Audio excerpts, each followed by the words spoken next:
Le Point Bourse vous est présenté par Bourse Direct.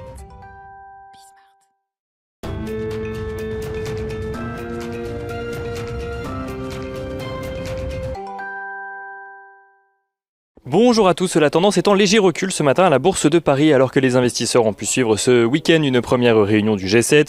Une réunion où étaient présents donc les ministres des Finances des 7 plus grandes économies mondiales et où un accord a été trouvé en matière de fiscalité internationale. Sous l'impulsion du gouvernement Biden, un accord a donc été trouvé pour harmoniser la fiscalité des multinationales. Le projet d'accord prévoit un taux d'imposition plancher d'au moins 15%, mais aussi le paiement de l'impôt dans les pays où les entreprises vendent leurs produits et leurs services. Une façon de contrer ces grands groupes internationaux et notamment les GAFA qui jouent actuellement des disparités d'imposition selon les pays. Un accord historique qui doit encore être entériné par le sommet des chefs de l'État et de gouvernement du G7 en fin de semaine, puis par le G20 au mois de juillet. Notons d'ailleurs que cette taxation globale aura pour contrepartie de mettre fin aux taxes nationales mises en place jusqu'alors, dont les États-Unis estiment qu'elles visent injustement les entreprises issues donc de son sol.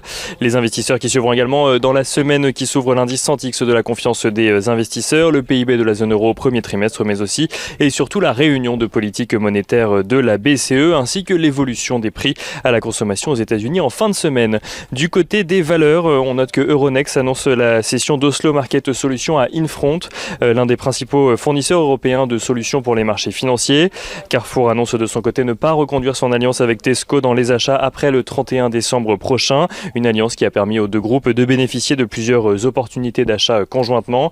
Et on note également que Air Liquide annonce un nouveau contrat avec PAO Severstal pour la fourniture d'oxygène à l'un de ses sites de production en Russie.